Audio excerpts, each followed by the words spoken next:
Okay बेटा, देखिए अब हम डिस्कस कर रहे हैं क्वेश्चन नंबर 23। और क्वेश्चन नंबर 23 में आपको क्या कह रहा है ये देखिए। क्वेश्चन नंबर 23 में कहता है कि हमारे पास दो आइडेंटिकल बॉडीज़ हैं और उन दोनों आइडेंटिकल बॉडीज़ को हमने ज्वाइन किया हुआ है एक कॉमन पॉइंट से, और दोनों आइडेंटिकल बॉडीज़ का जो चार्ज है वो हमारे पास सेम है।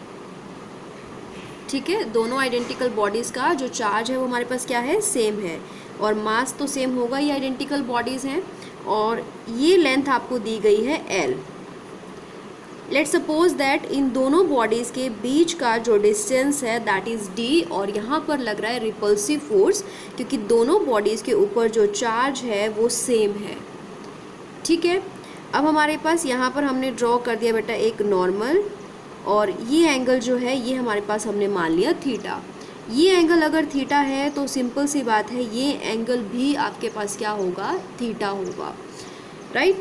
तो हमारे पास यहाँ पर स्ट्रिंग में क्या लग रही होगी, टेंशन, मासलेस स्ट्रिंग है, यहाँ पर लग रही है टेंशन। तो हम क्या कर सकते हैं, इन टेंशन के दो कंपोनेंट बना सकते हैं। One component is along y axis and another component is along x axis. दो पैरेलल लाइंस हो गई, एक ट्रांसवर्सल लाइन कट कर रही है, तो ये हमारे पास हो जाएंगे अल्टरनेट एंगल्स। ये एंगल भी कितना हो जाएगा, थीटा। तो ये जो वैल्यू है ये कितनी हो जाएगी, t cos थीटा, और जिसके साथ थीटा नहीं है वो वैल्यू कितनी आ जाएगी, t sin थीटा। अब आपको ये पता है बेटा जो बॉडी का वेट है वो हमेशा लगता है वर्टिकली डाउनवर्ड डायरेक्शन में। तो बॉडी का वेट कहाँ लगेगा, वर्टिकली डाउनवर्ड डायरेक्शन में, और रिपल्सिव फोर्स लग रहा है तो ये चार्ज रिपल्सिव फोर्स लगाएगा इस डायरेक्शन में, राइट। तो जो रिपल्सिव फोर्स लग रहा होगा, electrostatic repulsive force, that will act in this direction. तो अब हमारे पास एक कंपोनेंट आ गए हैं, हम इसको सॉल्व कर सकते हैं। तो यहाँ से हमारे पास जो वैल्यू आएगी t cos theta will be equals to mg। So t cos theta is equals to mg। उसके बाद हमारे पास देखिए t sin theta, t sin theta किसके बराबर आ जाएगा, इलेक्ट्रोस्टैटिक फोर्स के बराबर आ जाएगा। इसका फॉर्मूला आपको पता है, तो यहाँ से हम इसको सॉल्व करेंगे। इन दोनों को आप क्या कर दीजिए, डिवाइड कर दीजिए, t से t क्या हो जाएगा, कैंसिल। ठीक है, तो यहाँ से हम इसको सॉल्व करेंगे। तो मैं यहाँ पर इसको उल्टा करके लिख रही हूँ बेटा, तो यहाँ पर हम उल्टा करके लिखेंगे, तो sine by cos is equals to electrostatic force by में mg। इलेक्ट्रोस्टैटिक फोर्स का फॉर्मूला आपको पता है, तो उस वैल्यू को भी हम रख देंगे। साइन बाय कोस आपको पता है टेंजेंट ऑफ थीटा के बराबर होता है। इलेक्ट्रोस्टैटिक फोर्स का फॉर्मूला पता है k q1 q2 divided by distance between them two charges. तो k q और इन दोनों के बीच का जो डिस्टेंस है दैट इज d स्क्वायर। तो यहाँ से हमारे पास जो वैल्यू आ जाएगी डिवाइडेड बाय mg।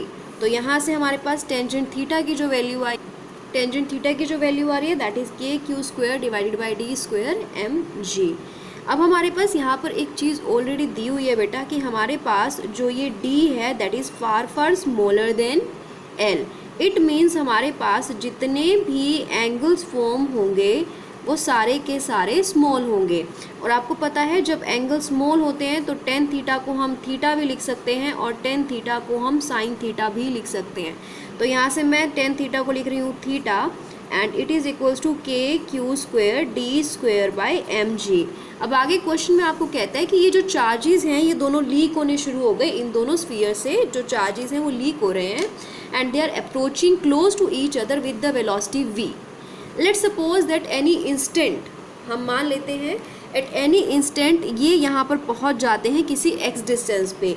उस पे आने से पहले देखिए थीटा की वैल्यू बेटा हम यहाँ से सॉल्व करेंगे, तो ये जो पूरा एंगल है ये आपके पास बन रहा है 2 थीटा, राइट।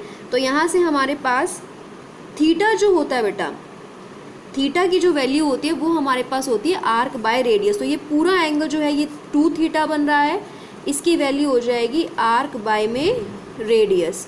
तो हम यहाँ पर देखें तो आर्क हमारे पास ये वाली हो गई, जो ये वाली फॉर्म होगी, तो d रेडियस हमारे पास कितनी बन रही है यहाँ पर, ये l, क्योंकि ये फिक्स है।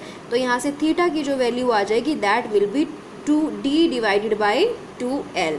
तो इस वैल्यू को हम यहाँ पर रख देते हैं, तो वैल्यू आ जाएगी d divided by 2l is equals to k q square divided by d square mg। अब कहते हैं कि जो ये चार्जेस जब लीक हो रहे हैं तो ये चार्जेस मान लीजिए एट एनी इंस्टेंट मूव करके ये बॉडी इधर पहुंच गई, और जब ये बॉडी इधर पहुंची तो अब हमारे पास इन दोनों के बीच का जो डिस्टेंस है दैट इज़ x, यानी कि d की जो वैल्यू है वो किसके बराबर हो गई, x के बराबर हो गई। तो जो जहाँ जहाँ आपके पास d आ रहा है वहाँ वहाँ हम क्या यूज़ कर सकते हैं, x यूज़ कर सकते हैं। So now put d is equals to x। तो यहाँ से क्या वैल्यू आ जाएगी, x/2l is equals to k q square divided by x square mg।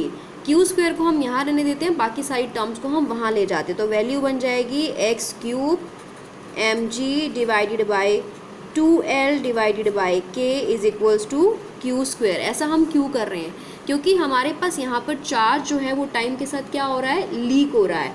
तो यहाँ से हम q की जो वैल्यू निकालेंगे वो यहाँ से वैल्यू आ जाएगी √x³ mg divided by 2l divided by k। अब हमारे पास चार्ज जो है टाइम के साथ लीक हो रहा है, यानी कि dq में dt। इस चार्ज का हम क्या करेंगे, डिफ्रेंशिएशन करेंगे। इस चार्ज का जब आप डिफ्रेंशिएशन करेंगे तो आप यहाँ से सॉल्व करेंगे तो आपके पास जो रिज़ल्ट आएगा that comes out to be, यहाँ से हम dq/dt निकालेंगे। अगर तो dq/dt को सॉल्व करने के बाद हमारे पास जो नेट रिज़ल्ट आएगा यहाँ पर, क्योंकि ये x वेरिएबल है, ये चार्ज है, तो यहाँ पर dx/dt आ जाएगा। तो dx/dt जो है वो डायरेक्टली प्रोपोर्शनल आ जाएगा x की पावर -1/2। इस चार्ज का क्या करेंगे, डिफ्रेंशिएशन। तो यहाँ से आपके पास dx/dt आपको पता है v होता है, तो v is directly proportional to x raise to the power -1/2। तो this is the required result. So thank you.